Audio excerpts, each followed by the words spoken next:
Hello. Good afternoon to RaiSE project partners, RaiSE stakeholders, and RaiSE friends.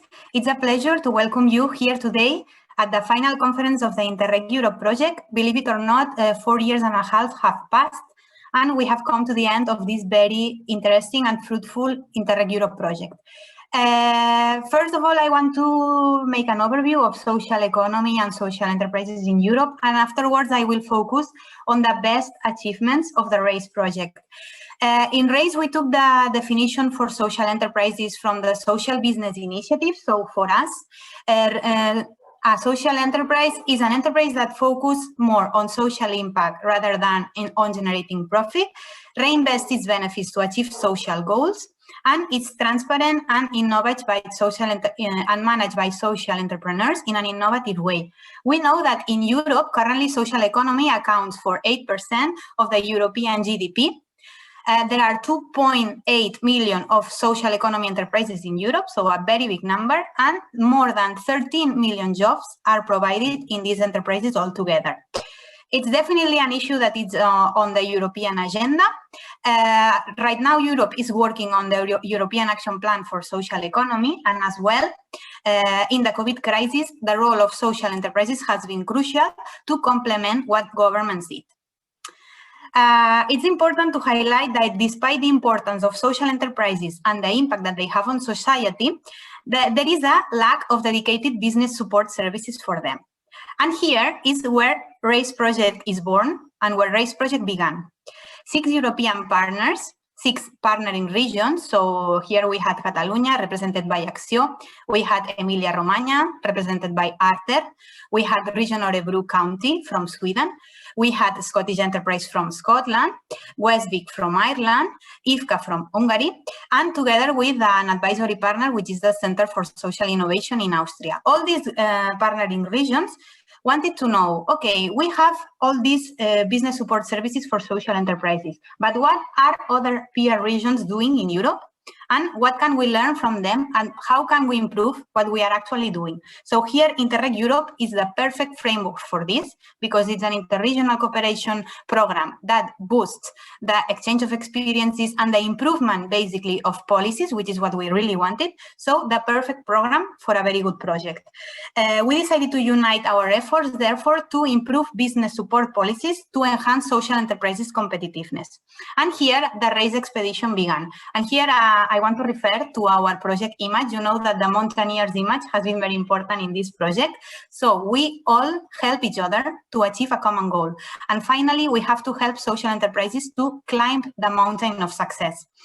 During the RaiSE expedition, we have had many activities and outcomes. We have celebrated 6 project meetings. We were very lucky, I have to say, for being able to celebrate them before the pandemic, because we could really exchange experiences. I cannot imagine how the projects that are currently in phase 1 are doing this. It must be hard, because it's definitely not the same, but we were lucky with RaiSE. We have done 6 regional studies on the social enterprises ecosystem in each region, and 1 interregional analysis by the advisory partner, which were definitely super successful and very good to design our action plans afterwards. In the project, we have identified 13 good practices. We have designed 6 action plans, which have therefore been implemented during the last 2 years. We have organized in total 40 policy learning events. This is a big number. And we have 77 people with increased professional capacity, thanks to participating in RaiSE. So far, and this is very important, we have had 2 official policy changes reported to the Commission, but I have to say that all project partners have had big policy achievements. As lead partner, I would like to highlight which I think are the 5, let's say, factors for success of this RaiSE project. First of all, I want to say that we have a committed partnership.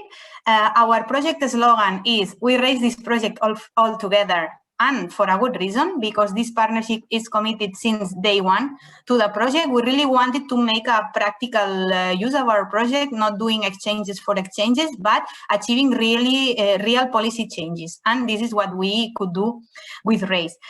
Second, I would like to highlight that I think that having an advisory partner on board makes the project better.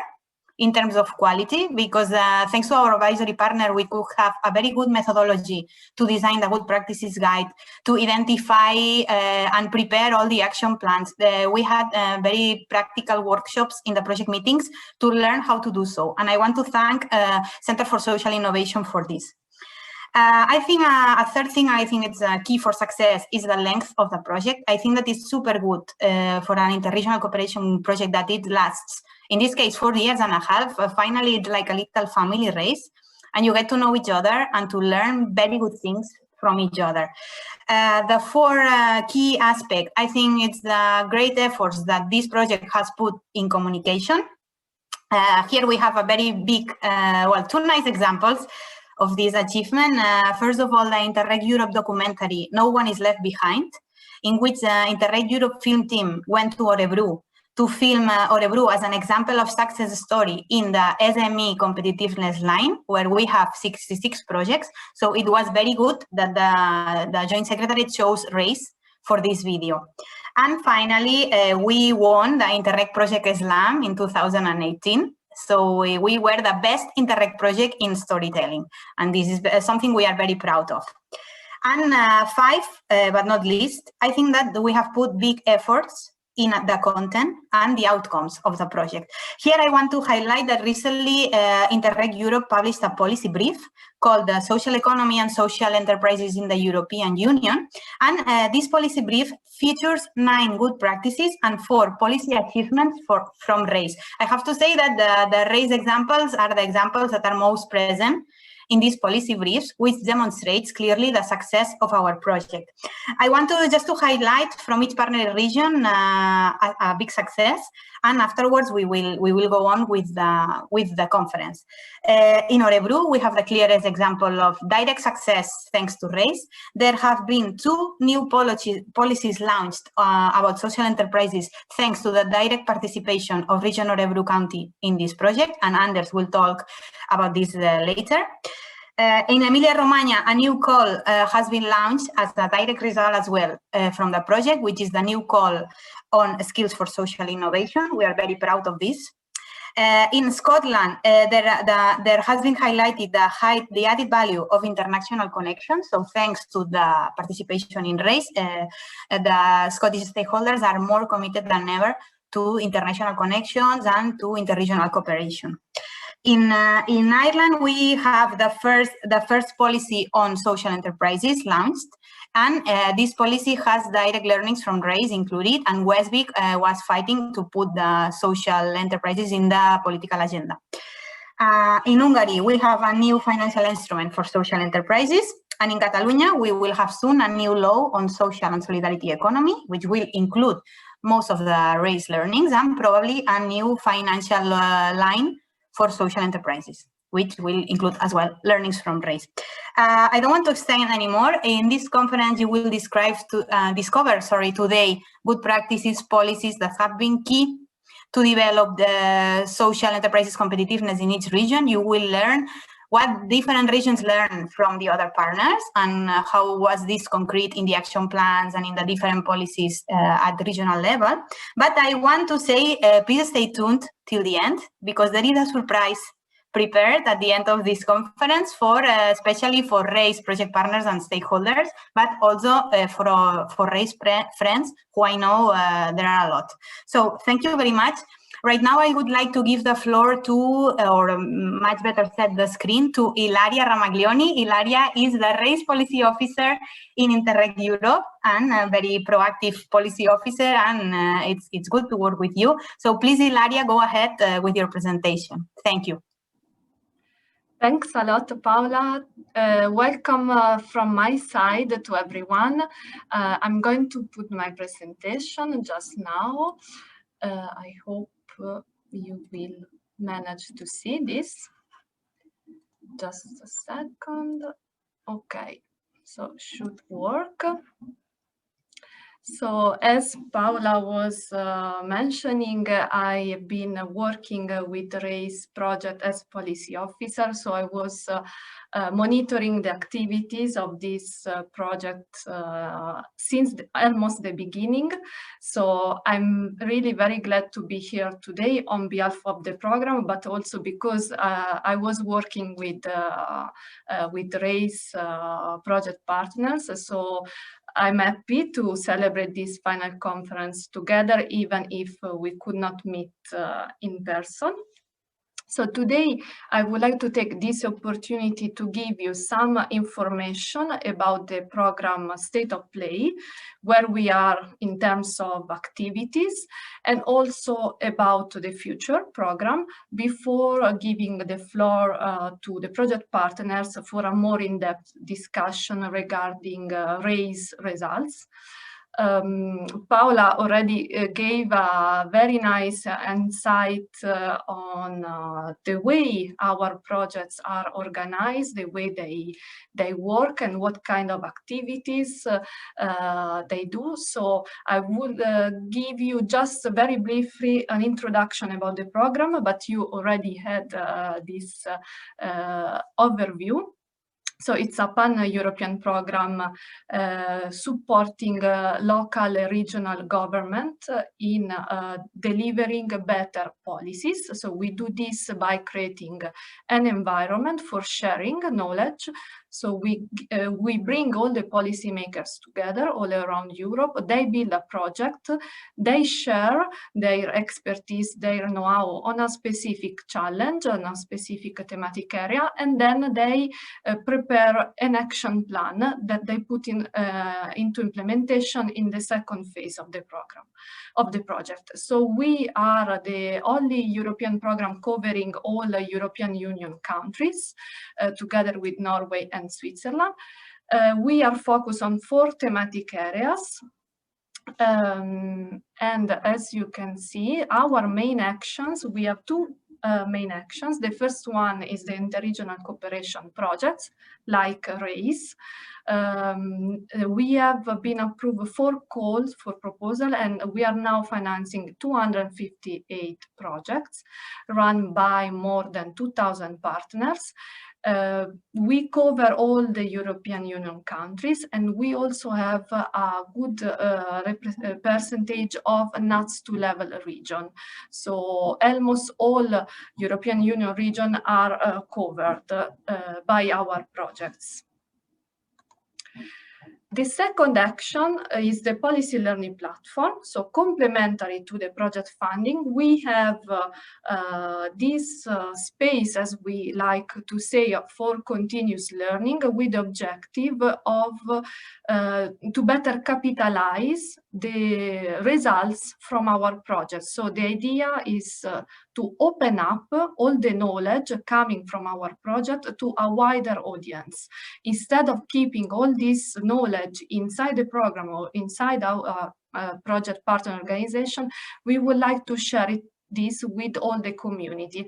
So concretely, we have an online portal which is hosted in our website, and behind this webpage, we have a team of thematic experts that they are working on the 4 thematic areas of the program, producing and delivering a set of services, like, for instance, an help desk for any user of our community. So you can contact our expert and ask your questions. You can also participate in peer reviews. So our expert provide the framework for peer review activities. Now everything, of course, moved online. So we are organizing online peer reviews. The call is permanently open, so I invite you to check the term of reference in our website.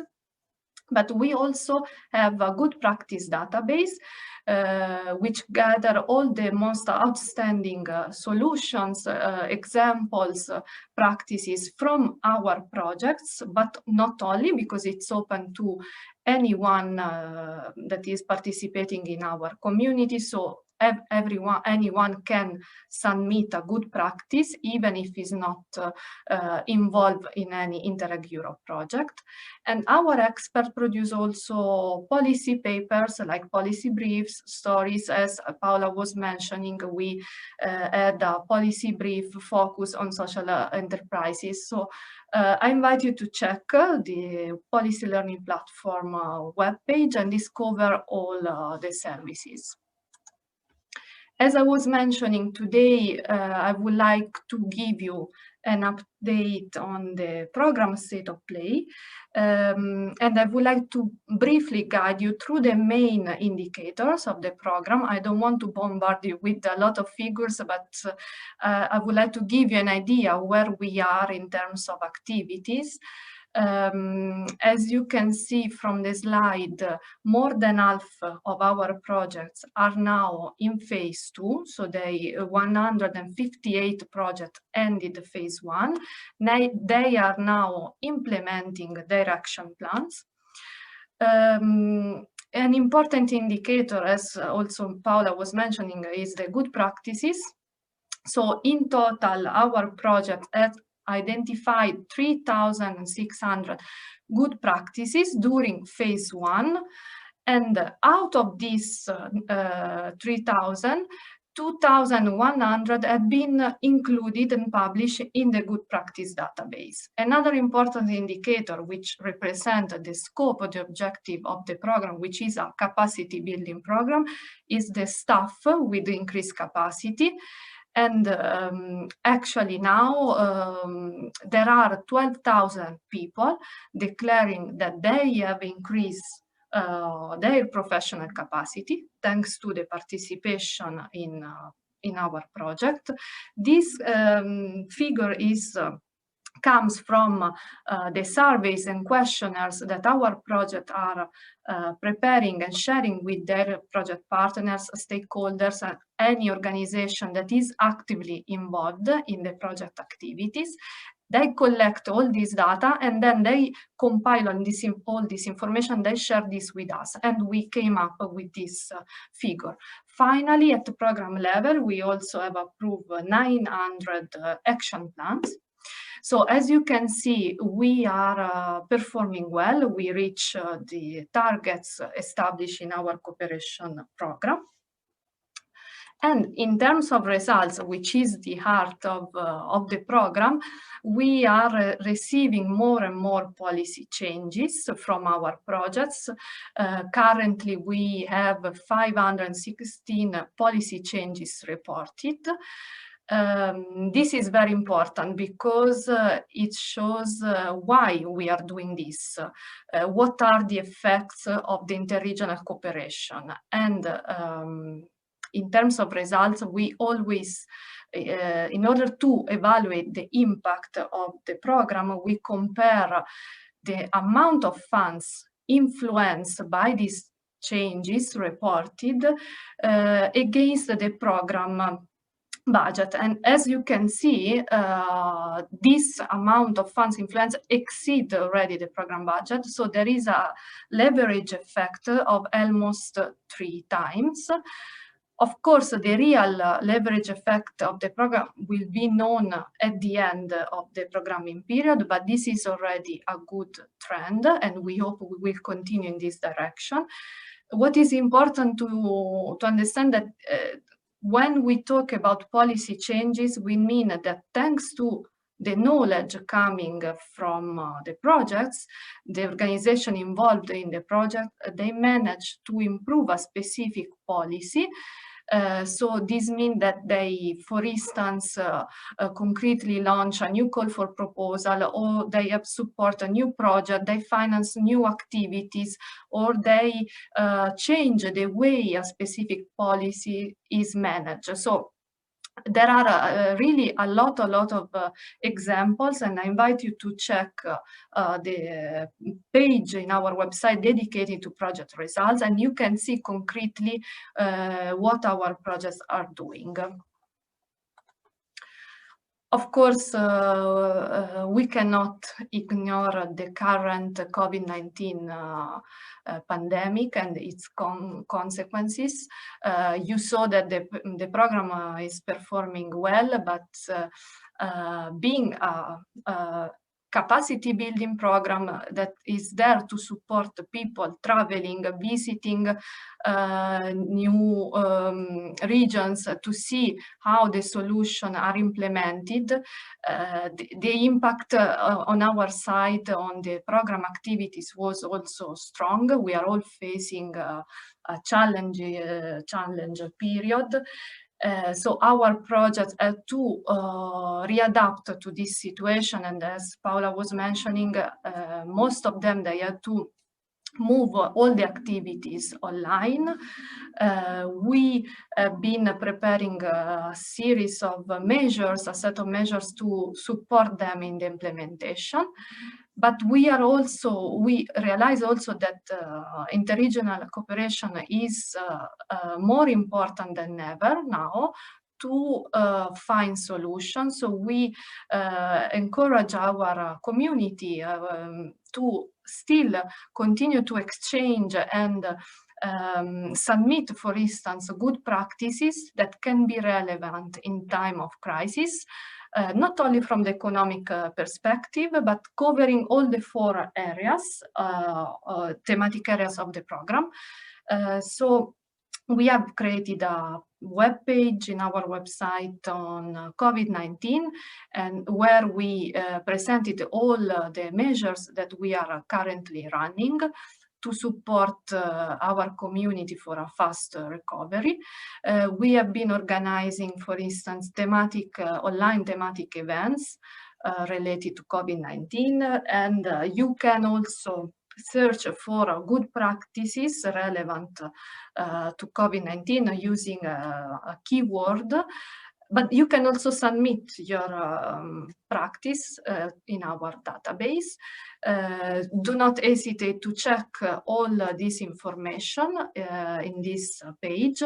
And maybe I would like also to mention that maybe you already saw that the programming committee, the monitoring committee, approved a restricted call for additional activities that will be open in April for all our approved projects. The idea is to give the possibility to further exchange, so to give up to 1 additional year of exchange of experience activities dedicated and focused on COVID-19 and how COVID-19 had an impact on the specific challenge and issue tackled by the project.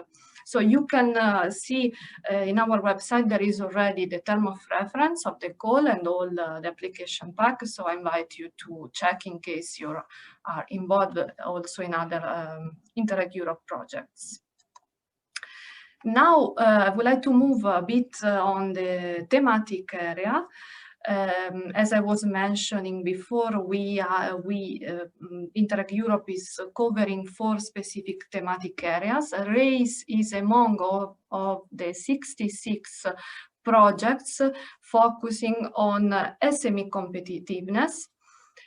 You can see here a map that may be interesting for you, where it shows all the peers, all the project partners, lead partners involved in project focusing on SME competitiveness.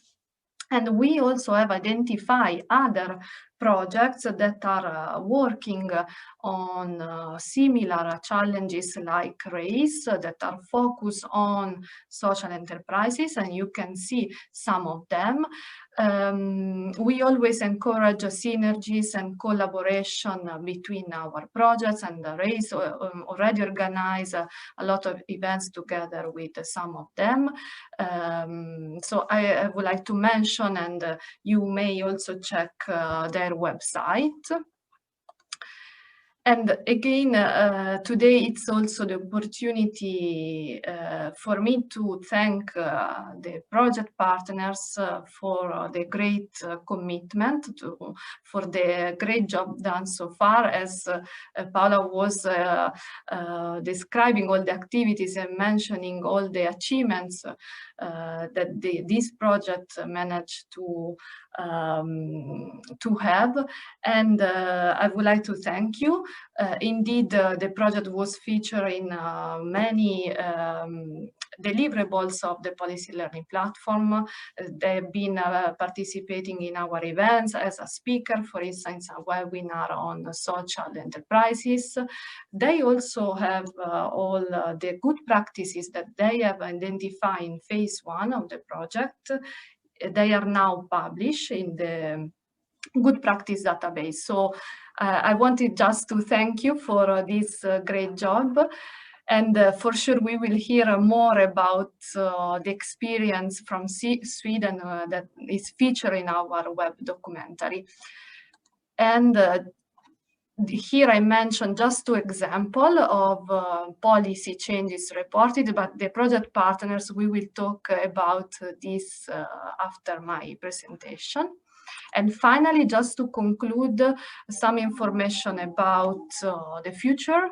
You may know in our website that we, the monitoring committee, the programming committee, just approved the 4th draft version of the cooperation program. So we are progressing with the preparation of the future program. The idea now, you can see here, there is a timeline. There will be a public consultation between March and April. You can participate, you can share your feedback, you can comment on the document. Then we hope to have the final approval by the partner states between spring and summer, and the final approval by the Commission, let's say next year. And so the first call for proposal, we think that could be launched in the first semester of next year.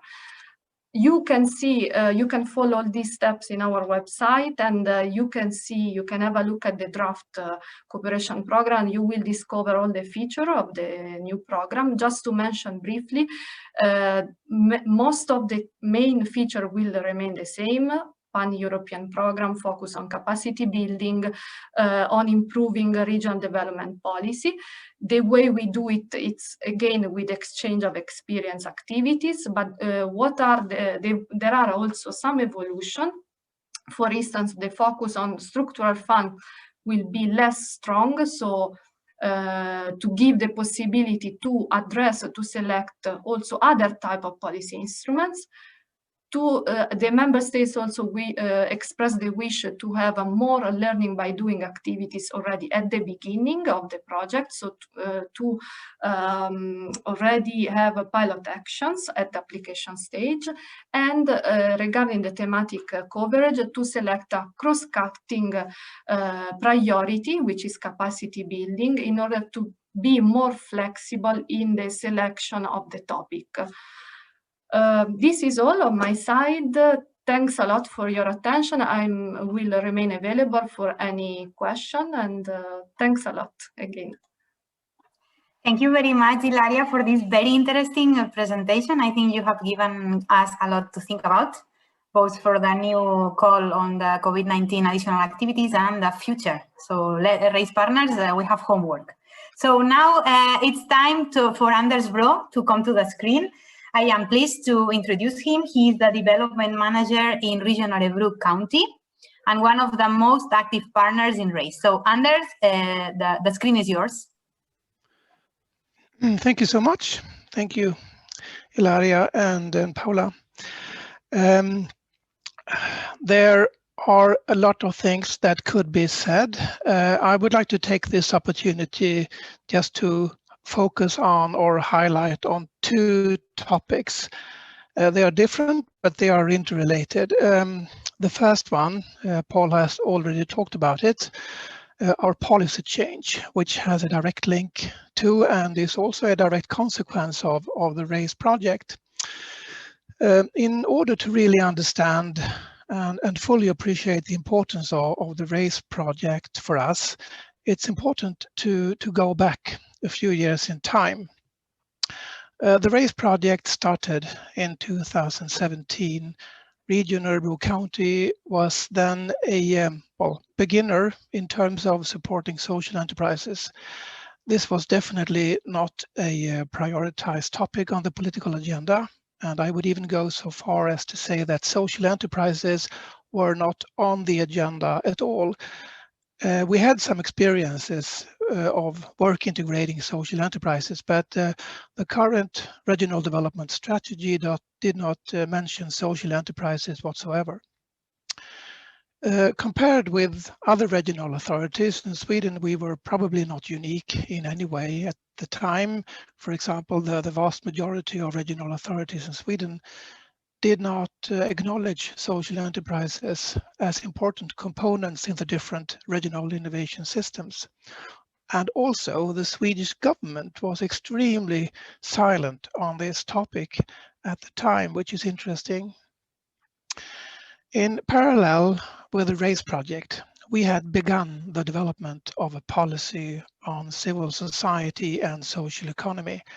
We also had started the revision of our regional development strategy. So in 2018, both of these policies were established, and the RaiSE project influenced the policy content in both. So based on the experiences from the RaiSE project, social enterprises were introduced in those two policies. And we were officially able to demonstrate a formal and actual policy change as a result of the RaiSE project. Later that year, the Swedish government presented its first national strategy on social enterprises and social innovation, but we were first, which I'm proud to say. The policy change has been extraordinary and extremely important for us. Now we have the official policies stating that social enterprises are important cornerstones in development of our county. And we have succeeded in bringing social enterprises on the agenda within our own organization and giving them a political priority. And the support systems for social enterprises is being developed in different ways, more or less as we speak, where the Partnership for Social Innovation plays an important role in our county.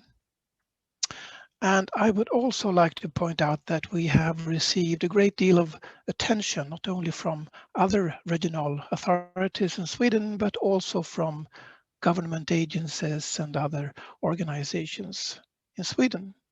So that's the first topic, the policy change, and this has been of vital importance for us.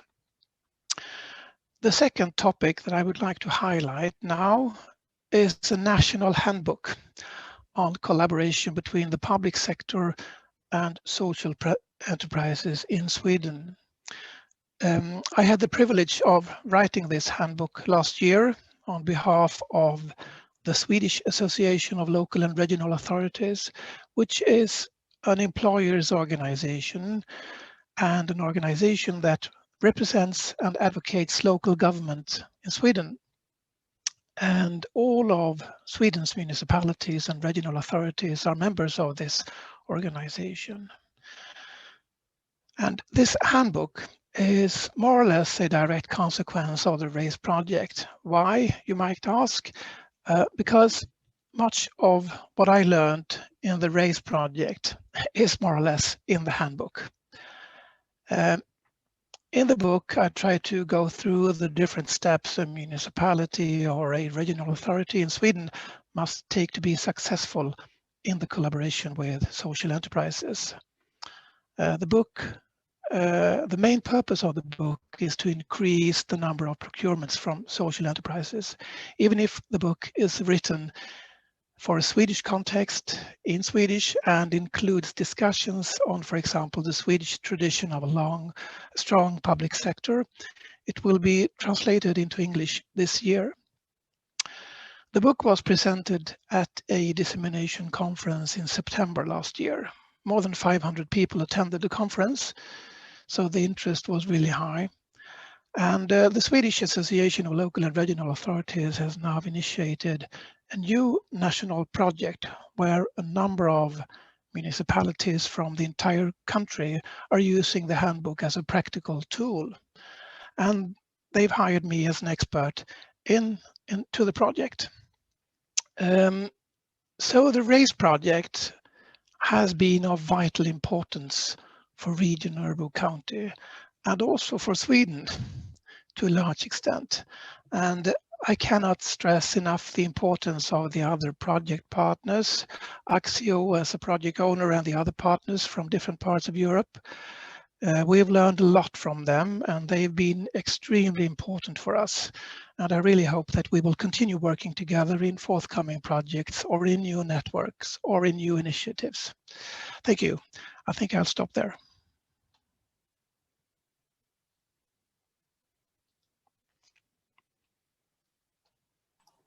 Thank you very much, Anders. It's a pleasure, as always, listening to you and your added value comments and contributions. For sure, we will continue collaborating. Now it's time to give the floor to another very important member of the RaiSE consortium, who is Roberta Dall'Olio.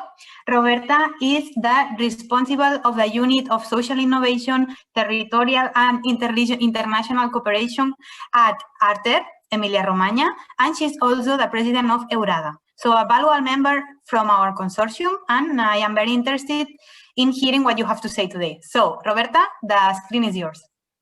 Thank you very much. Thank you very much indeed. And hello, everyone. Hello to our partners. Let me first start with thanking all the partners and the speaker that has already contributed to this meeting. In particular, I really thank Interreg Europe program, which gave us this big opportunity. We have worked together with great enthusiasm, like you can understand also by the presentation of Anders. It was a pleasure to work with them, but I really would like also to thank all the staff of ARTER, which really contributed to the success of this project.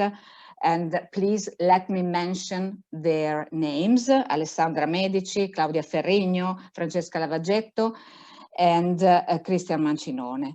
Let me also tell you that for us it was really fundamental, the contribution of our regional government and of the civil servants of our regional government who believed in this project and who helped us to work together with the stakeholders, that is the Association of Social Enterprises in the region, and the social enterprises, which greatly contributed to the success of the project in our region.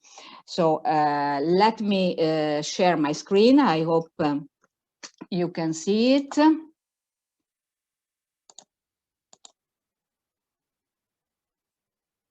I hope you can see the screen.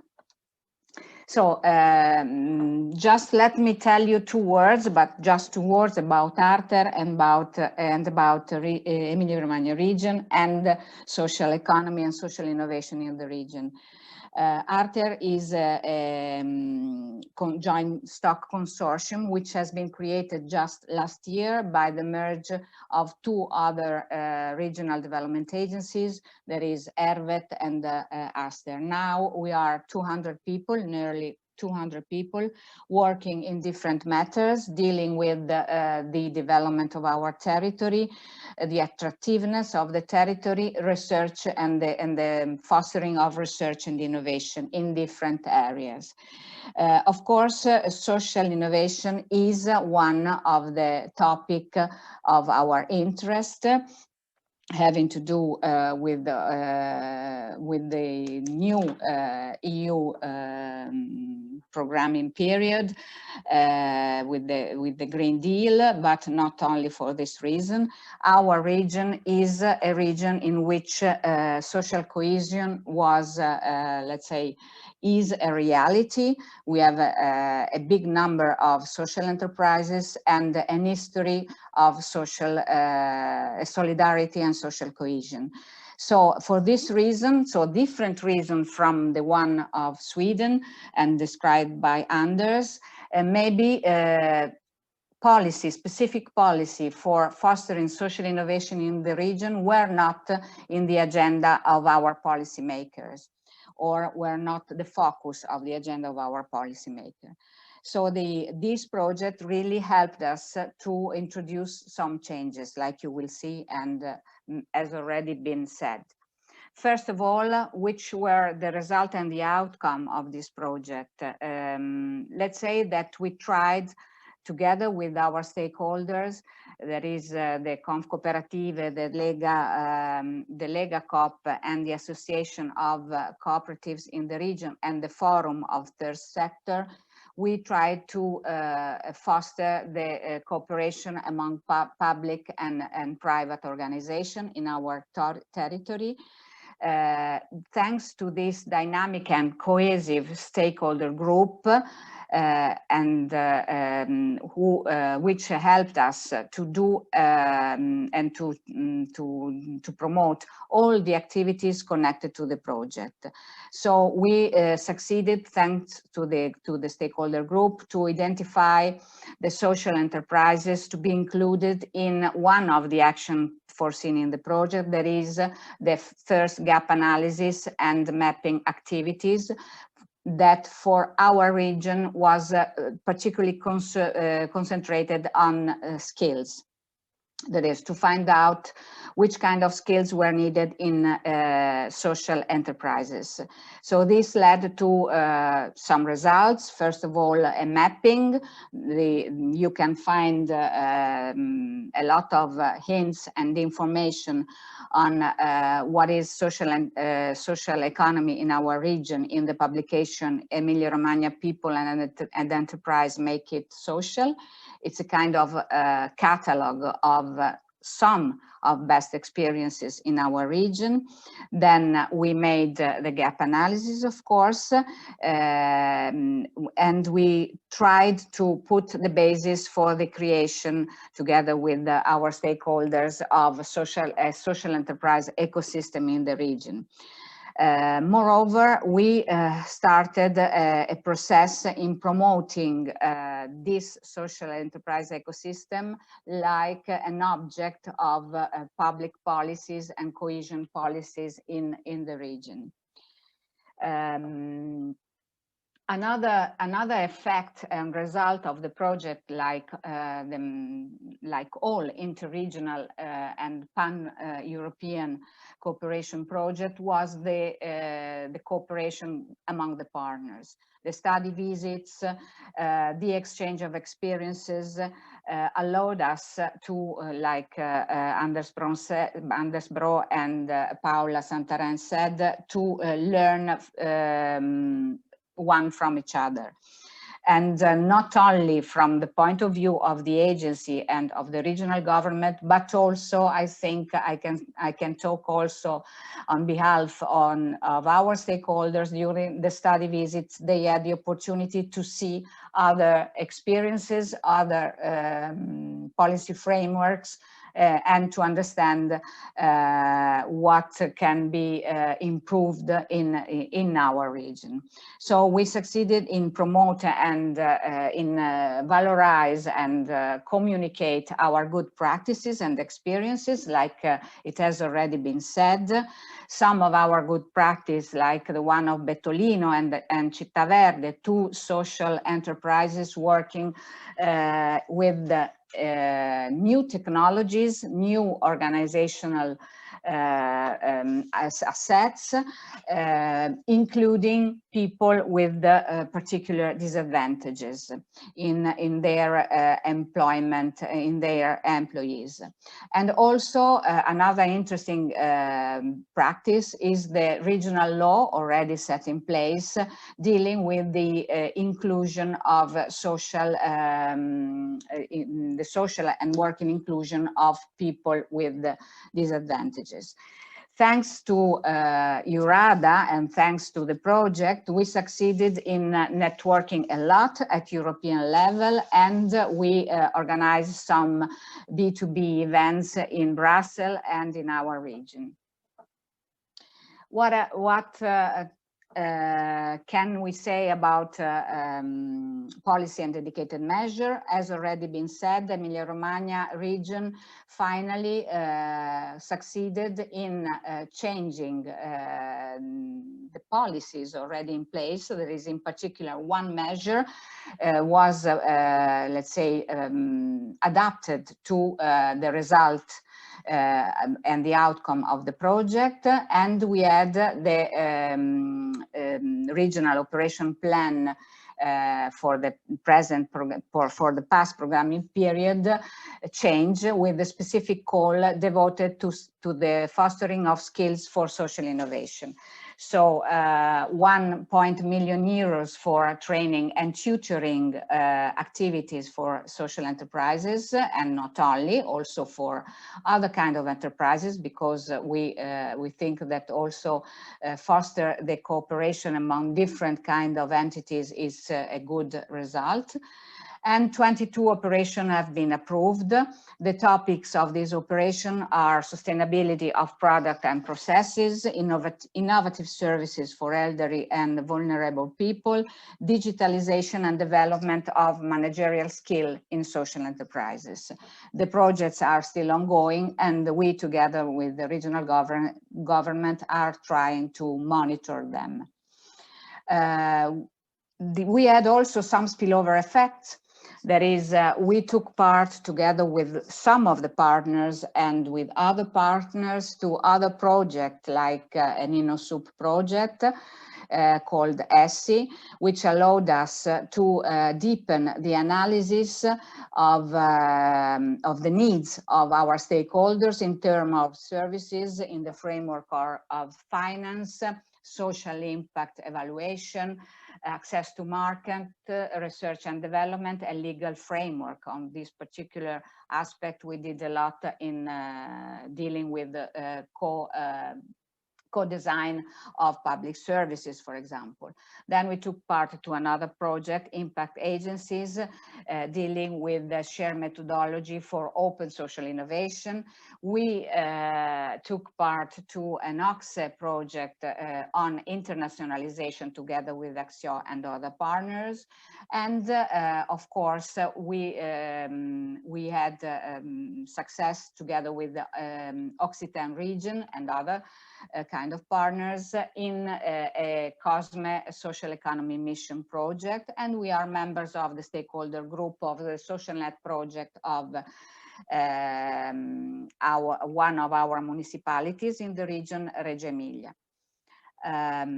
So let me end thanking again all of the partners, but mainly I would like to thank the social entrepreneurs, because I did not mention COVID, but you well understand that in this particular period, we really need them more than ever. So thank you again, and I'm open to questions. Thank you very much, Roberta. As always, a pleasure listening to you. I share your last thought. I think that we really have to be thankful to social entrepreneurs for the big work they are undertaking right now. It's essential, and without them, we wouldn't be as good. Well, we start to see the light, but I would say as good as we were in COVID, especially at the beginnings when there were not supplies, and social enterprises were definitely force for social change and to help overcome this very big crisis. Right now, it's time for our Scottish friends. So I would like to welcome, first of all, Pauline Gordon to the stage.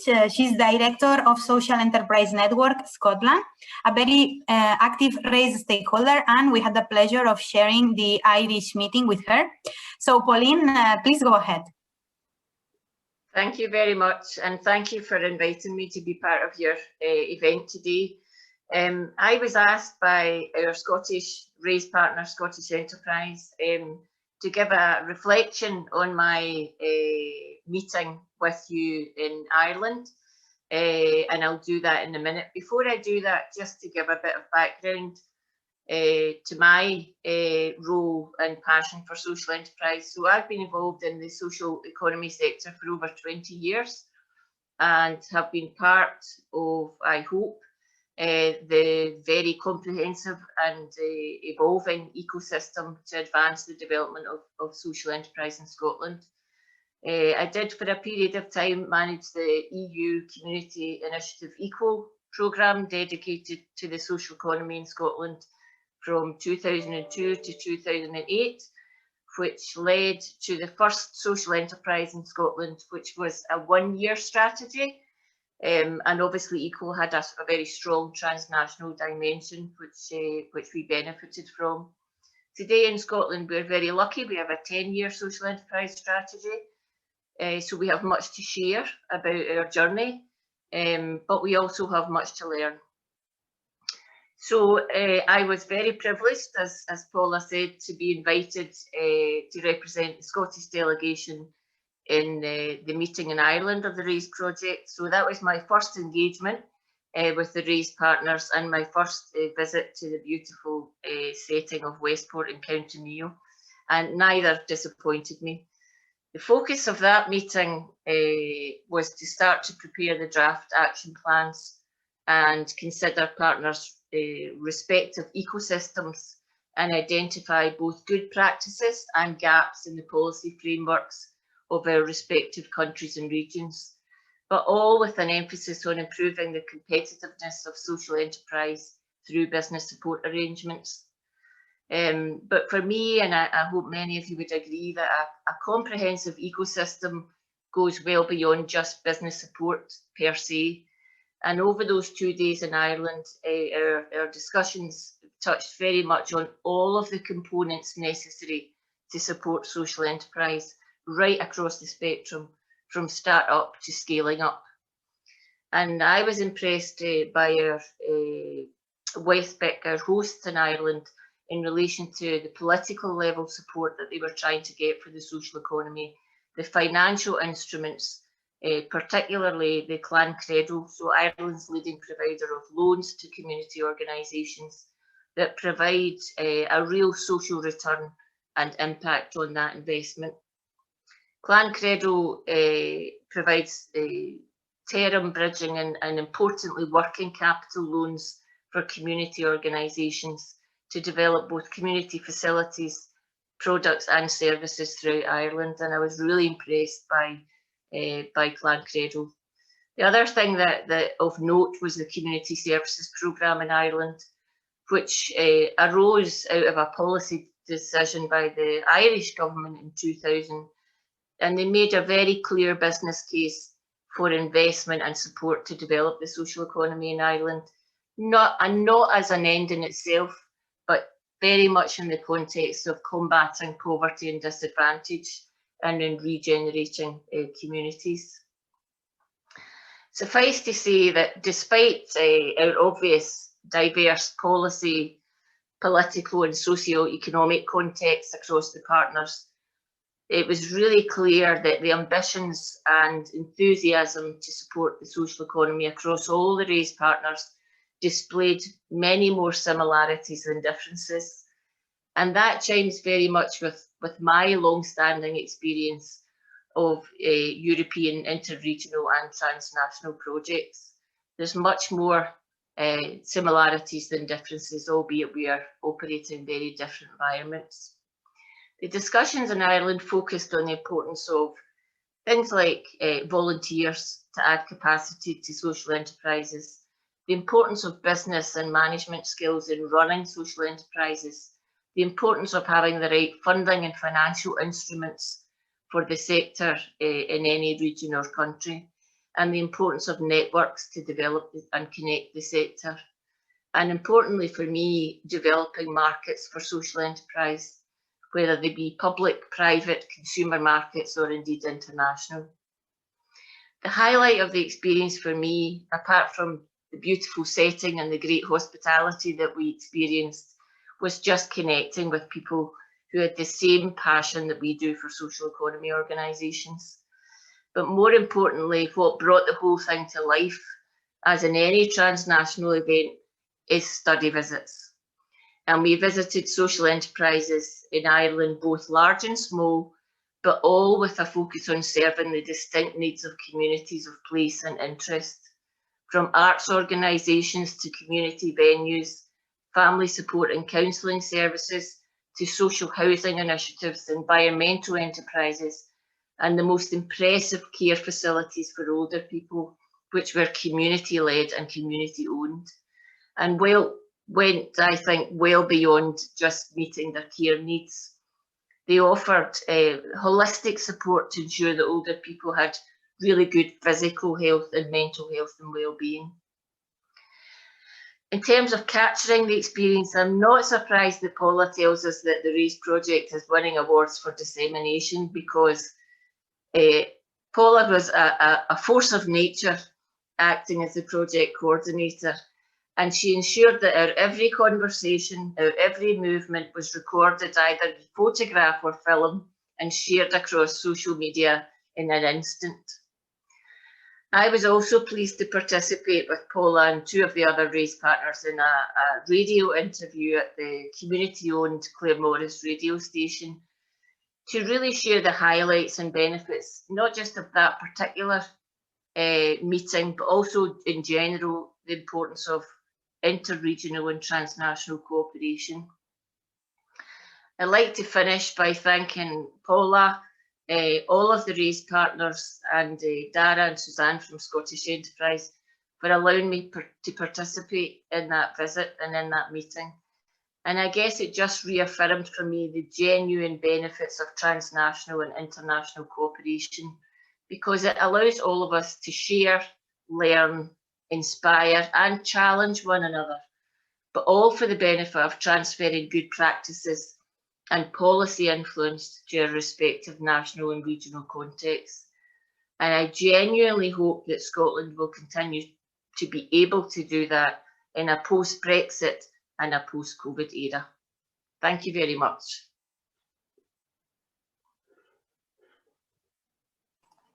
Thank you very much, Pauline, for such nice words.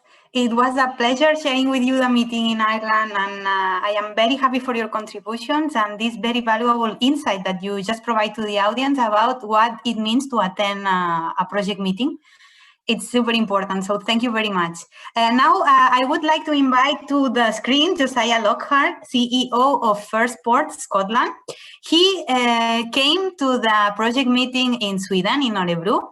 I know that he had fun in it and that he learned a lot. So I am very curious to hear what he has to say today. Thank you very much, Josiah, for being here.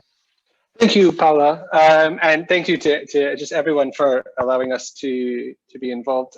As Paula said, I had the opportunity to visit Örebro in Sweden, but also to host many of you with a nice glass of whiskey when you came to the World Forum in Scotland. I think there's kind of really two main things for me that kind of highlights my experience as a stakeholder and where we've been able to take things from the RaiSE program and kind of embed them both in the kind of policy instruments that we're a part of, but also in how we influence and speak in wider policy areas. So firstly, I think is the fact that the RaiSE group, different partners on there, had the opportunity to give critique and study on policy areas that were presented from the different countries. And at Firstport, we were studied as a policy instrument ourselves, but also through our involvement with the Just Enterprise program that Scotland put forward as one of its policy areas. So I think having the opportunity to get the perspective of other nations who may be struggling with the same issues, but are asking the questions from a different perspective, has allowed us to really kind of consider what we're doing and take the positives and the negatives and almost start to develop a plan for how we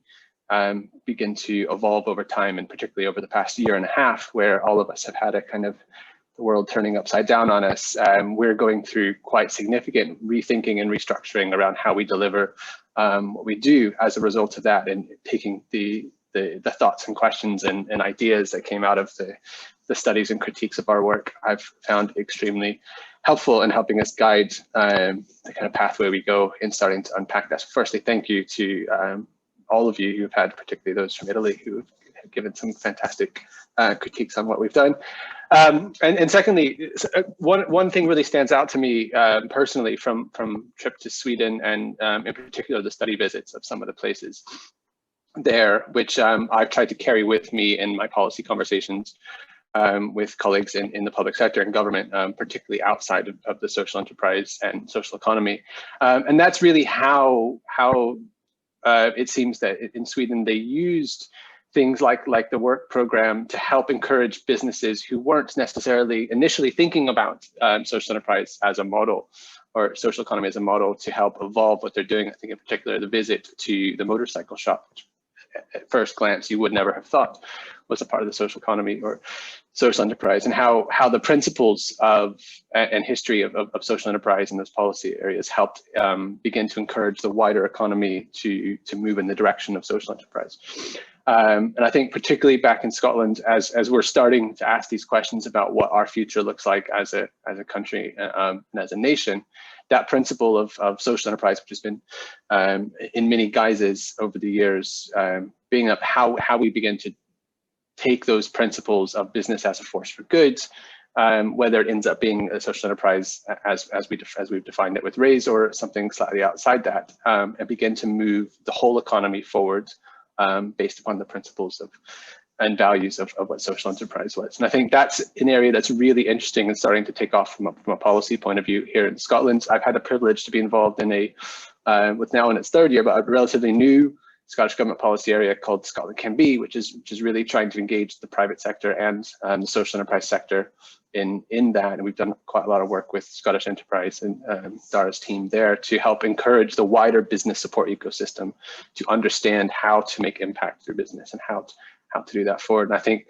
we're kind of interested in getting to a point in Scotland where we can move in the direction of social enterprise as far as we can, and begin to bring in and more directly get involved with social enterprise as a valued part of the wider economy. But I will leave it there and pass back over to Paula. Thank you again, everybody.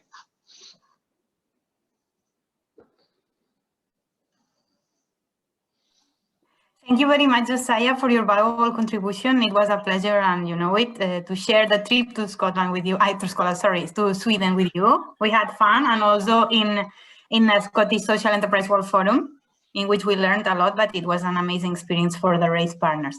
Thanks for being there. I remind to the audience that we have the chat for questions open. So if you have any questions for our speakers or in general about RaiSE, don't hesitate to write them. Now I would like to give the floor or the screen to Lorraine Corcoran. She is the representative of Social Enterprise Republic of Ireland and also the director of AFANITE. I suppose I pronounced it well. So Lorraine, please go ahead with your presentation. She's a valuable member of the Irish stakeholder group for RaiSE.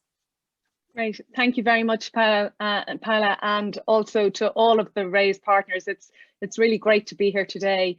And certainly, you know, the last time I interacted with RaiSE in a presentation capacity was actually in Budapest. So it was a number of years ago, and we've all been on a great journey, I think, since then. And there's been a lovely tone with the speakers to date about that sharing and what we've learned from one another. And I think that that's really important.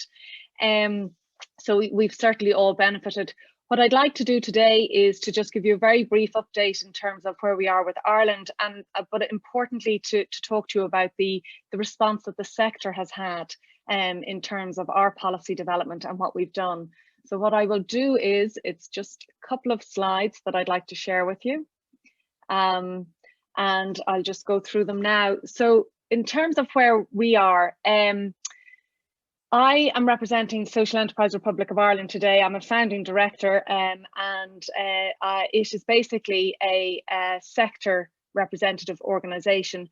But to let you know where that came from, in terms of social enterprise in Ireland, it's a hugely positive force that exists in every corner in our country, and it has a huge, rich history. But there's always been huge potential for further development, and we've certainly been pushing for that and advocating for that for a long number of years. In the last while, we've really recognised that from a government point of view, and that's been hugely important. And the RaiSE work has fed into that, and we've reported on that over the last number of meetings. And in July 2019, there was the publication of the first national policy from government on social enterprise. And that was a real watershed moment for us. And it was a great recognition from the government of the importance of the sector, the supports it needs, and how I suppose we can develop going forward. In addition, there was a dedicated and separate social enterprise unit devised within a government department.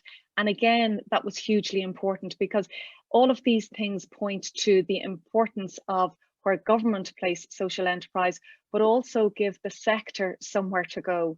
So it's that cohesion that's needed on both sides of the fence that these things really help with. In addition, in our last elections and the programme for government that was been devised post our last election in 2020, in that programme for government, there was a piece that was put in on social enterprise and the development of social enterprise. And again, these are huge landmarks that are really important for us.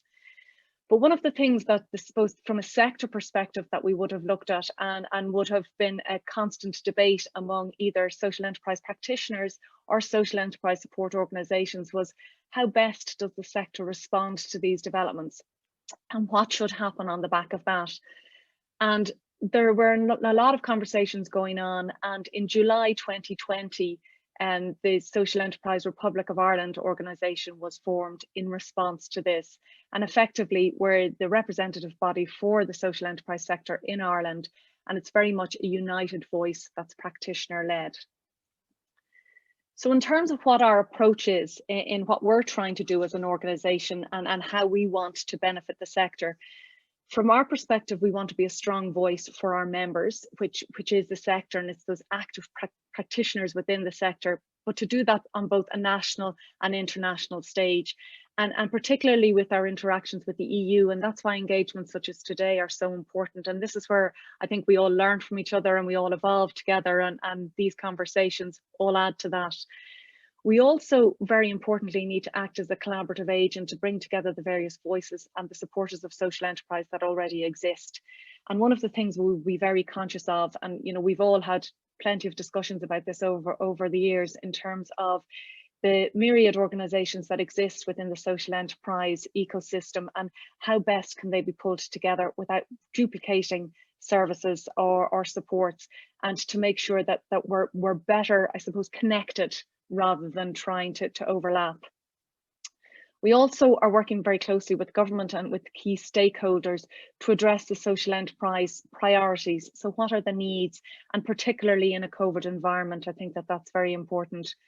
A key piece is also promoting awareness of the sector and its importance. And I think, one of the things, if you look at positives that may have come from COVID, and there are very few, but one of the things I think is the increased recognition of the importance of the sector, how quickly it has responded, how much I suppose we all rely on it. And I suppose with the situation in Ireland, I suppose we had a national policy there to be able to fall back on, to say, look, this is why this is important. This is why this definition exists. This is why this sector can contribute and does contribute to the economy and what it can do. Importantly, and one of the key pieces that we would drive in any conversation we have with government is data on the sector. And, we would certainly look to our friends in Scotland and look at the amazing data and census that you guys have run over the years. And we would aspire to have that level of information at an Irish level. But it is so important to be able to say, look, we require these supports as a sector, but to be able to pinpoint why in terms of either the employment levels, the number of organisations, the diversity, the inclusion, and all of the factors that the social enterprise sector give and contribute to the economy. And that generation of data is something that we really are pushing hard.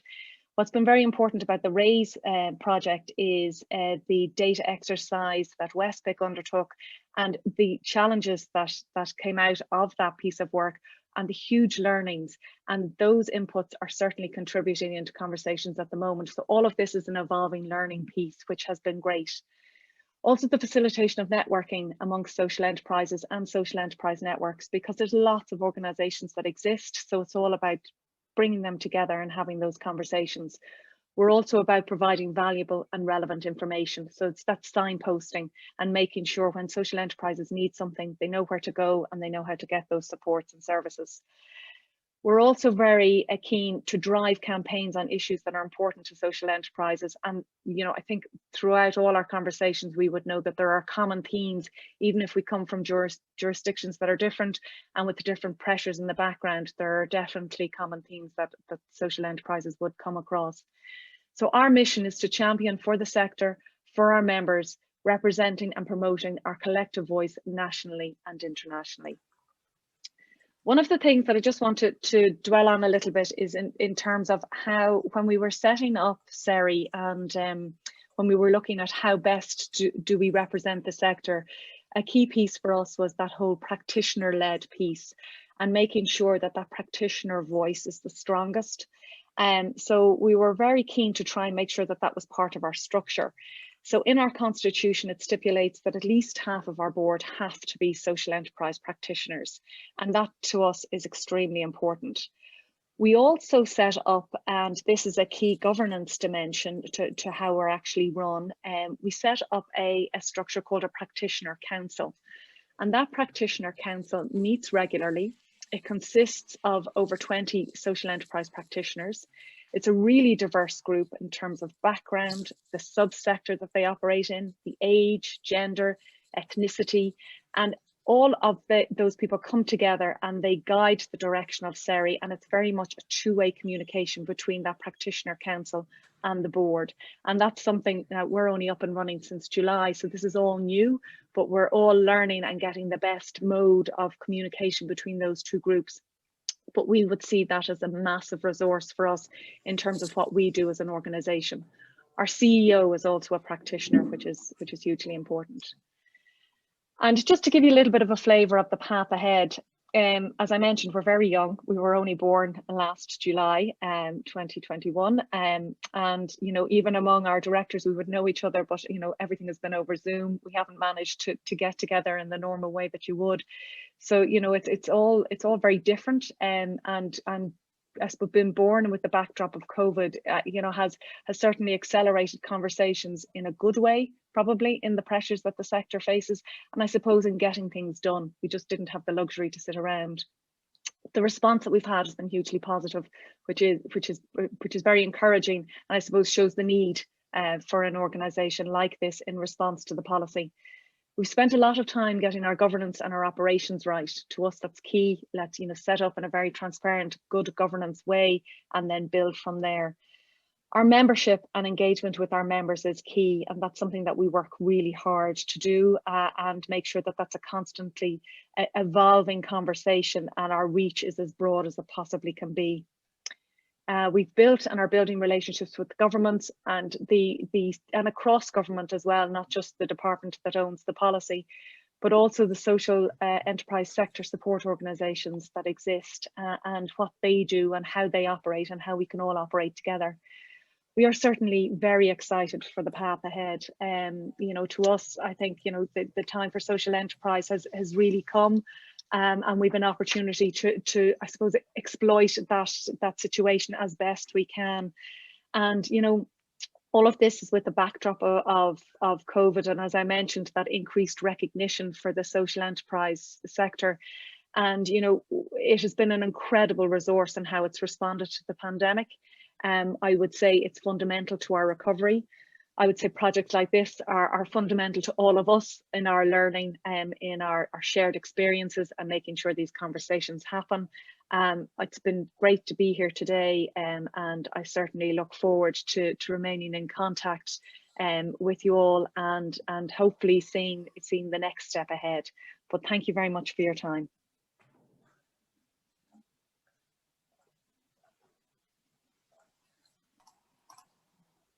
Thank you very much, Lorraine, for this excellent contribution. I completely share with you what you just said, that time for social enterprise has come. It's definitely true. And with projects like this, we will certainly boost the speed of social enterprise in Europe. Now I would like to give the floor to Áron Jakab. He's head of unit and social enterprise expert at IFKA, who is our Hungarian partner. Please, Áron, go ahead with your presentation. Thank you very much.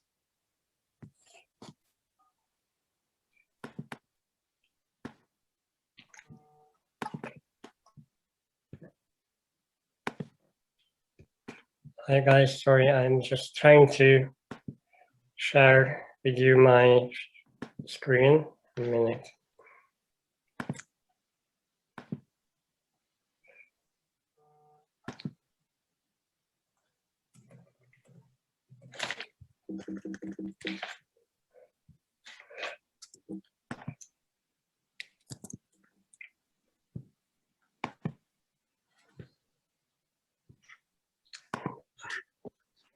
Hi, welcome from Budapest, and it's been really interesting listening to your kind of remembering back 4 years and thinking about what were the positive outcomes of the RaiSE projects. I was just it just reminded me that there is a certain uncertain, a lack of certainty in what happened with IFKA. So what I'm trying to say is that it's interesting that in the last 4 years within IFKA there's been a lot of changes, and I am kind of even though IFKA had been with the partnership from the very beginning, but you were able to experience a couple of changes with us. So I think one interesting outcome of this project that you have to work with partners who are in constant transition. But I think what's interesting that even with taking into account all the transitions, I think IFKA was able to get quite a lot out of RaiSE and also the other projects that we've been running. In the last couple of years, there were 7 Interreg projects, so there has been 7 Interreg projects that IFKA was either leading or participating in. And I think it's an interesting, looking back and taking into account all the positive or negative outcomes. I think altogether we can see that it's been a successful 4 years. What I wanted to highlight is actually 2 kind of failures, or I would call them two things that we were thinking about pushing forward and were not successful, or not yet. One is that you all mentioned kind of the policy or the impact that the organization your IFKA also was trying to achieve on a policy making level. We really wanted to push for kind of a more national approach for social enterprises or supporting social enterprises. IFKA was working a lot, also as a kind of output or from the international projects or the transnational projects. We've been trying to kind of push for a more strategic approach to social enterprise development, but we were not as successful as planned. And you can see some of our slides where we were trying to kind of highlight those areas that we considered as an important point for both selling the idea to policymakers, but also stressing the opportunity for growth for social enterprises. What was really important, in our discussion with policymakers and also with other partners, and I think it's interesting to see that there has been a very kind of heterogeneous approach to this.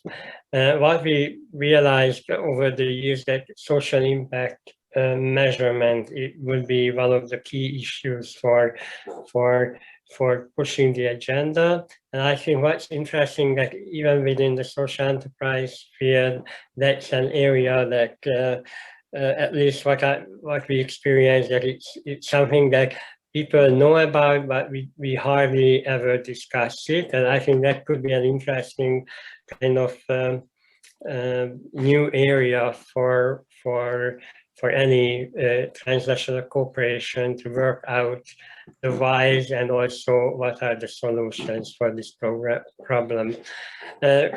Coming to this whole strategic vision, what was interesting, you know, in our discussion with policymakers in different levels of government, is that, you know, the idea of social enterprises, I think it's still very uncertain or unclear or foggy.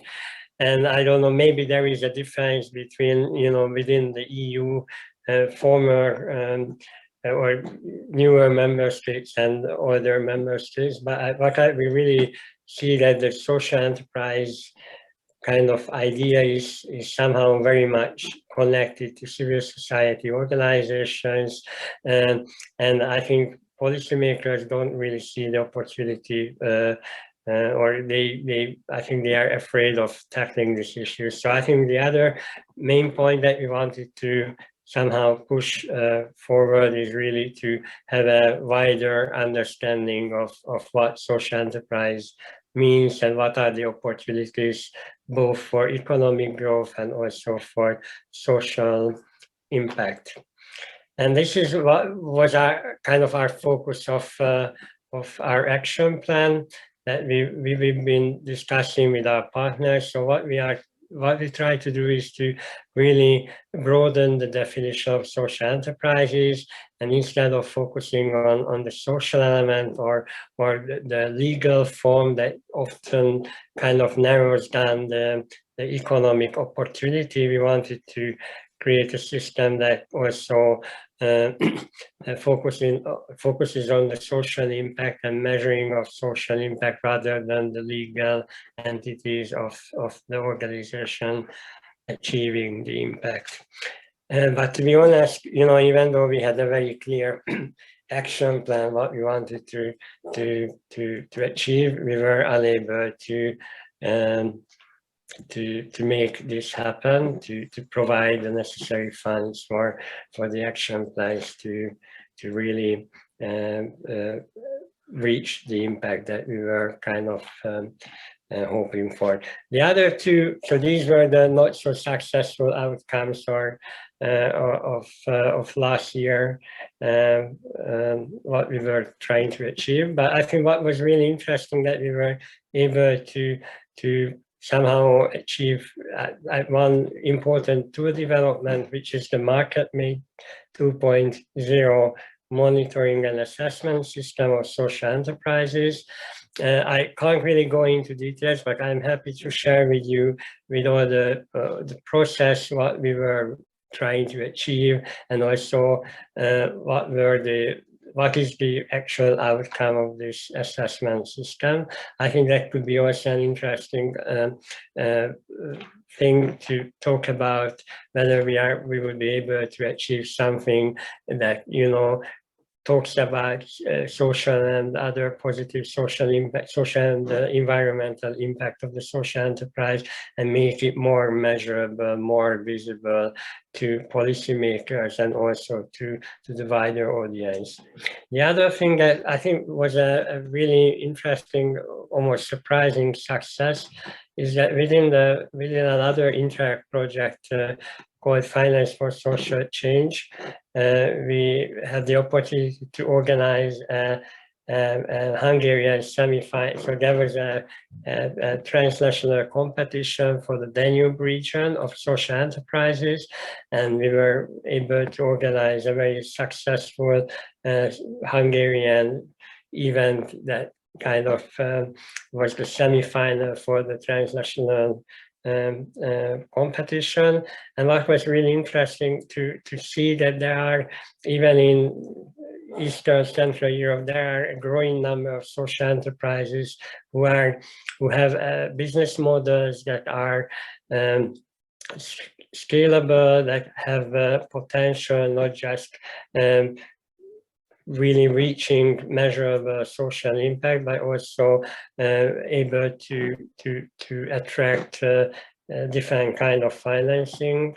And I think that was something that was also a kind of a tipping point when it comes to, trying to reach, the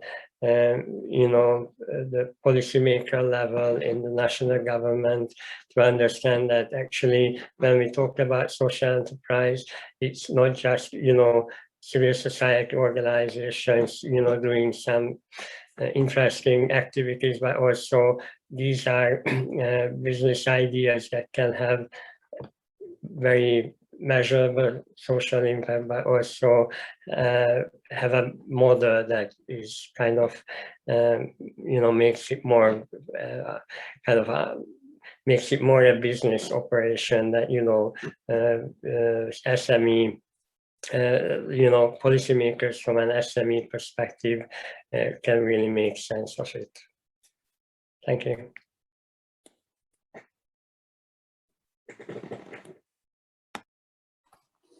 Thank you very much, Áron, for this presentation.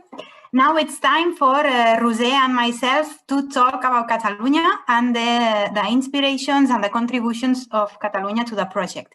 I will start talking to you about the Catalan contributions to the project, and afterwards, José, who is the Deputy Director-General for Social Economy in the Catalan government, will talk to you about what has inspired us from RaiSE partners and RaiSE project meetings and RaiSE everything. So let's start.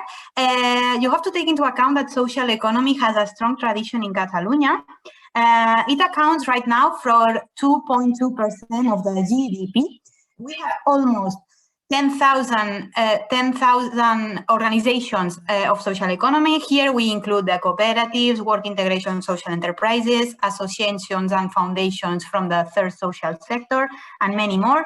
And we have more than 2 million users of these social enterprises. So the role is essential in Catalan economy. We have a strong tradition of working in partnership with the public sector in order to provide social service to vulnerable groups, and at the same time, producing goods and services with a social objective. Right now with COVID, this has been even more highlighted and strengthened. So we really have to thank social economy enterprises for the vital role they have in the Catalan recovery. You have to take into account that thanks to the RaiSE study on the social enterprises ecosystem, we discovered that most social enterprises in Catalonia are mature organizations that have more than 10 years of life, and they are very resilient to the economic crisis. However, they identify drawbacks, as stated in the RaiSE study, such as the harsh conditions of the market and competitiveness in the market. So for them, it's much more difficult to make business and to make a business that is profitable. So taking into account all that, it's very important that the public sector provides tailor-made solutions for social enterprises to smooth all these difficulties. Catalonia, in this sense, has showcased two pioneer business support policies in RaiSE. So first of all, we presented the Ateneus Cooperatius Network as an example of good practice in the good practice database, and we showed this to RaiSE partners when they came to Barcelona. What is the Ateneus Cooperatius Network? We can say that it's a network of networks. So it's basically pioneer and strategic project of the government of Catalonia that represents proximity and cooperative centers that develop projects and activities to boost social and cooperative economy in a specific area of Catalonia. So the Directorate-General for Social Economy has divided Catalonia in 14 areas. And what we do is that we boost social and cooperative economy from each of these 14 Ateneus Cooperatives. Each Ateneo, and this is very interesting, is formed by social enterprises from that region. So they make a consortium. They are forced and happy to work together to boost that Ateneo Cooperative. And what the Ateneo Cooperative does is provide a wide portfolio of services. First of all, they inform about the resources available for social economy in Catalonia. So they are aware of everything. And if you want to learn about social economy, you just go there. They offer guidance and training to create a social enterprise, and at the same time, they train you in different things, how to manage people, skills to have a social enterprise, all this. And this is made with budget from the Catalan government, and I think that it showcases the strong commitment that the Catalan government has with a social and cooperative economy. And it's an example of a pioneer good practice to boost all this. But we also have another example, which is the service International Social Economy, which is provided together between ACCIÓ and the Directorate-General for the Social Economy. And basically what we do with this service boosted from ACCIÓ is facilitate the internationalization of social enterprises. We subsidize the 100% of the cost of this service. So we use the ACCIÓ trade and investment offices all over the world, which are 40, and we help social enterprises to access for free to these markets. They have 3 different projects that they can do. They can internationalize a product, they can internationalize a service, and very important in these COVID times, we help them, thanks to the special services that the office in Brussels provides, to find funds and programs to be more competitive in the global market. And this is a thing that, due to the COVID-19 crisis, has received more and more demand. We have many social enterprises waiting to make their project in Brussels, and we are very happy for being able to help them thanks to this service. It's very interesting too to take into account that to access this service, from this year, we have introduced a commitment of the social enterprise with democratic governance. This is very important because right now we align with the European work that is being doing in this sense. And just to say that we have made with this service more than 80 projects. And another thing that we do from ACCIÓ, and I thought that it was very interesting to share with project partners and stakeholders, are our missions for social economy enterprises. So every year, when there is not a pandemic, we choose a country all over the world where there are cooperation opportunities. So, for example, 2 years ago, we went to Argentina with a group of cooperatives and foundations and associations. They found partners there to develop things. They were thinking about opening an enterprise there, many interesting things. And last year we went to Brussels with a group of 21 social enterprises to make them more familiar with the European funding. So this was very nice. And I finish here and I invite Rosé to the floor. She will tell you, as I said, the inspirations from RaiSE, from the Catalan perspective.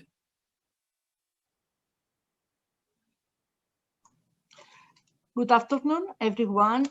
Thank you very much for the opportunity to share with you our experience in the RaiSE project and what has inspired us and our contribution to the project. First, we are able to learn firsthand partners' experience in situ. These visits have greatly enriched us and have established possible links for future collaboration.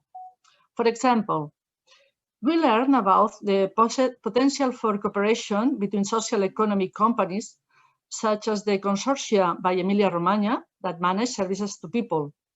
In Catalonia, most companies are small and micro enterprises, and with no need to create a structure yet, like the consortium in Italy, which have a long history in this regard. But right now, we are in the process of growing economies of scale in order to compete with large operators. For that reason, the first call for grants to social economy entities to address COVID-19 centers on intercooperation projects between these entities' social enterprise to offer joint response to new needs and to grow their business. Second, we have agreed with the social economy sector the basis of the future law on social and solidarity economy.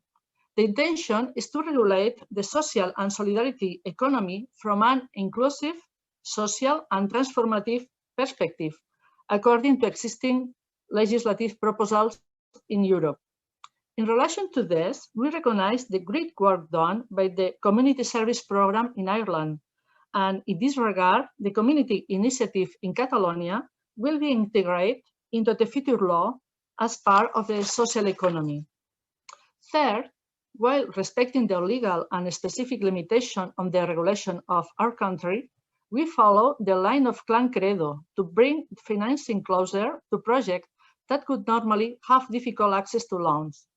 In Catalonia, there is a legal agreement between the Catalan Institute of Finance, which acts as a public bank for companies in the social economy, and the Department of Labor to offer loans with a public guarantee of 80%.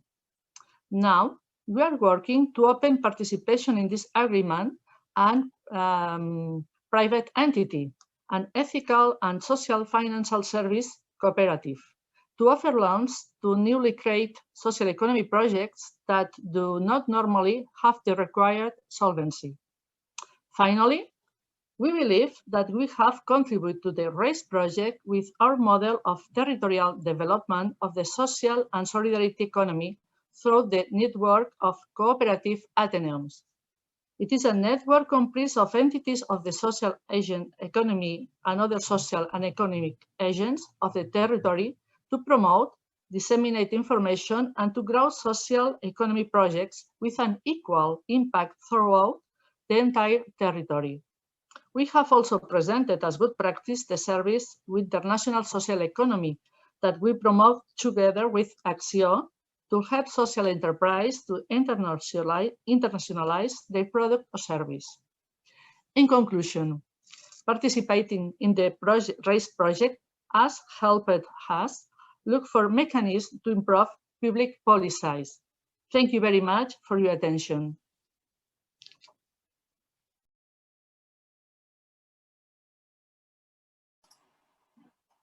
Thank you very much, Rosé, for this very interesting presentation. I just want to wrap up, as there are no questions. I will give you some conclusions and then we will go to a surprise, which I know you are all waiting for.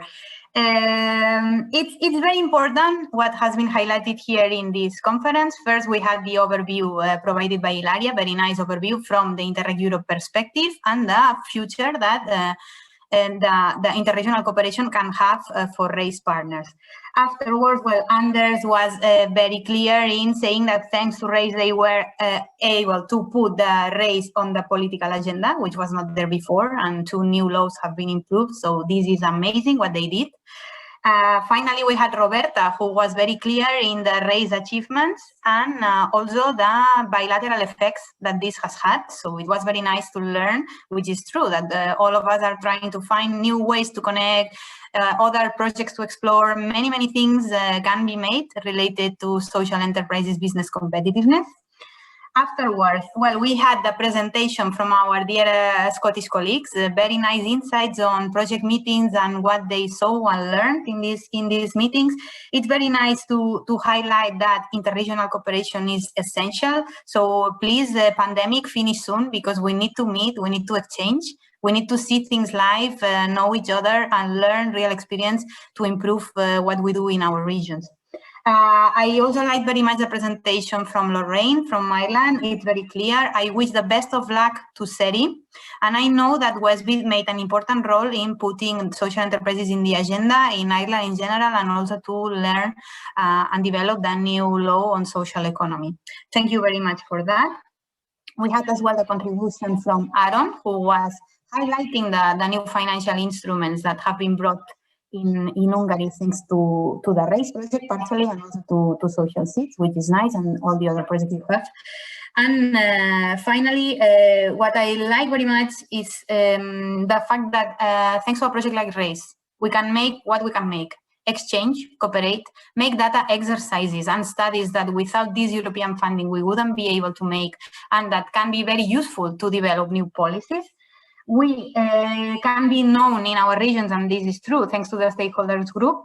And now we know each other better, even in the region itself, because sometimes you don't find time to talk to people, but when a project forces you to do, we know and we can take the others and ourselves as reference points for social economy in the territory. This is very nice.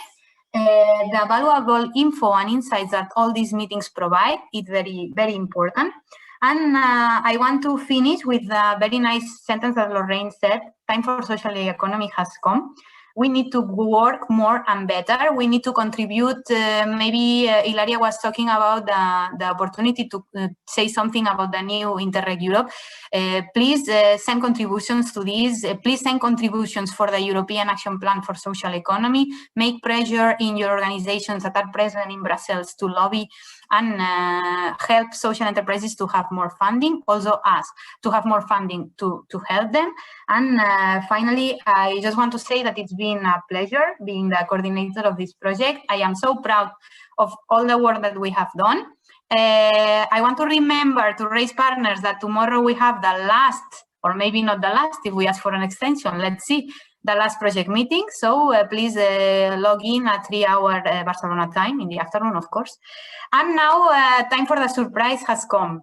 This is something that I wanted to keep a secret. I just asked for 8 more minutes of your time, and we will finish after the video, which is the surprise, and we will close the event. I want to take you through a journey through RaiSE.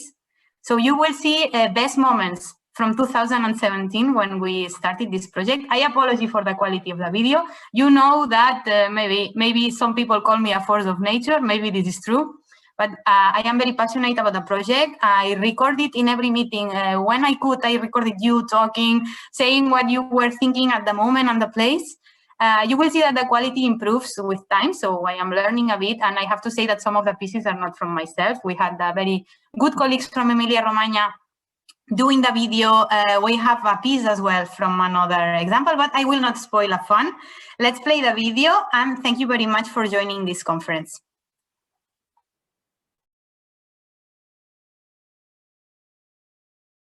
Yes, we are pretty excited about it because social enterprises are a big factor for social change, and the question about scaling these initiatives is a very important question. We really hope first to contribute and second to learn something from this project about social enterprises, their impact on society and how we can improve and extend this impact. We have economical problem with this kind of enterprises. Okay. So here they work, so it's clear they have a solution. It's not only charity, not a donation. This is a social impact. A social impact is social enterprise.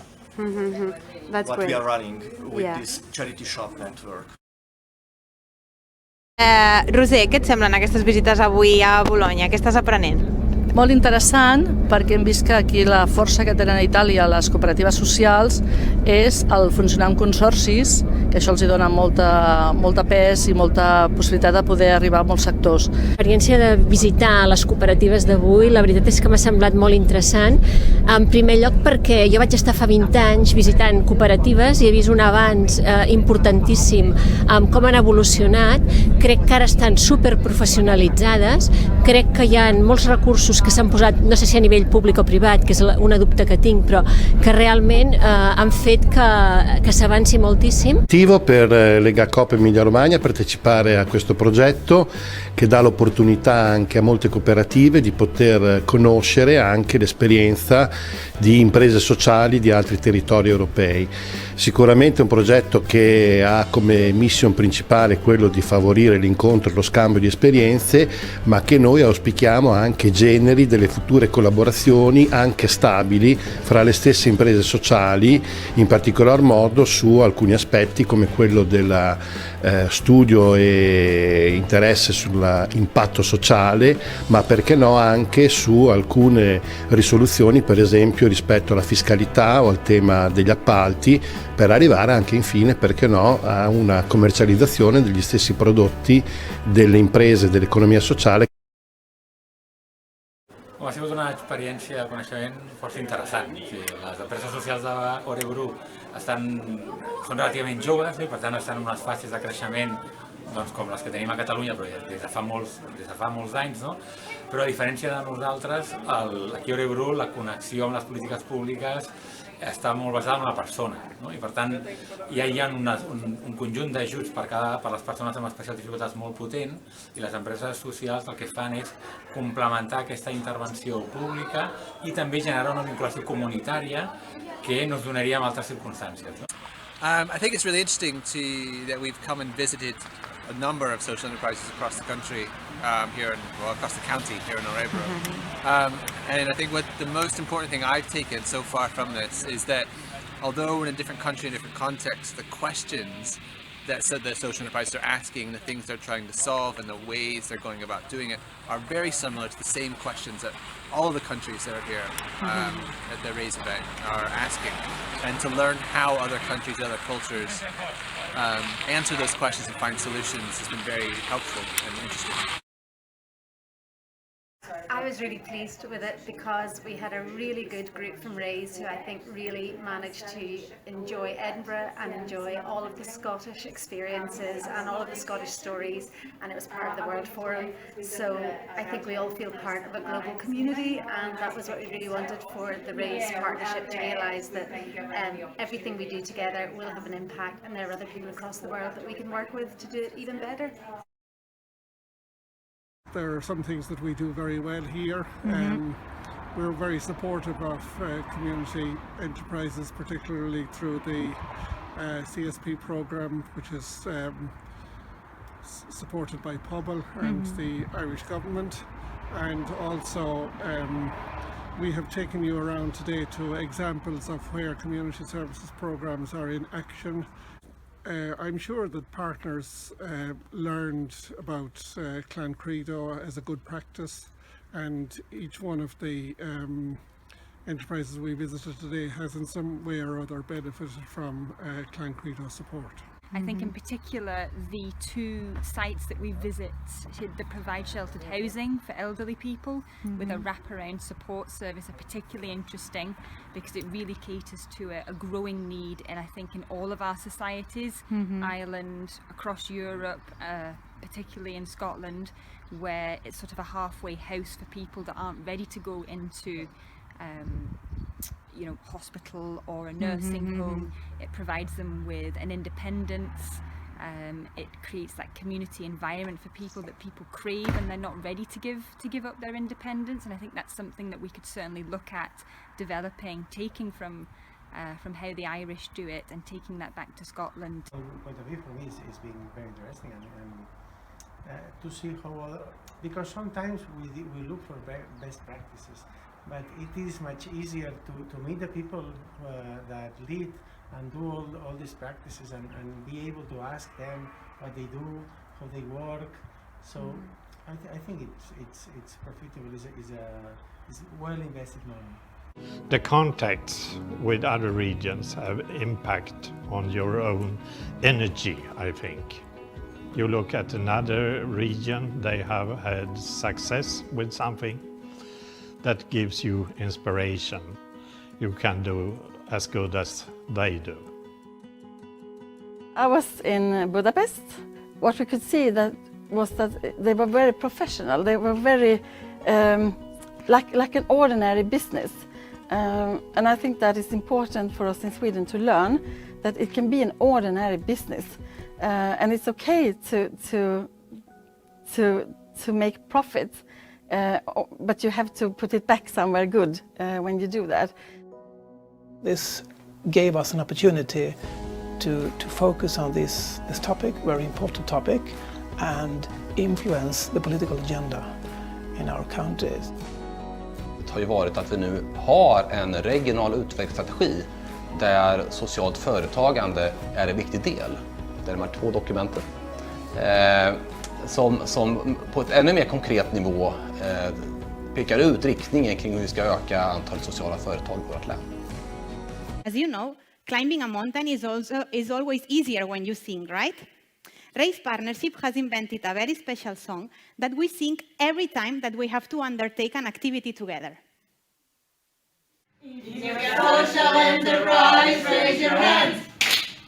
If you're a social enterprise, raise your hands. If you're social enterprise, if you're social enterprise, if you're social enterprise, raise your hands. Yay!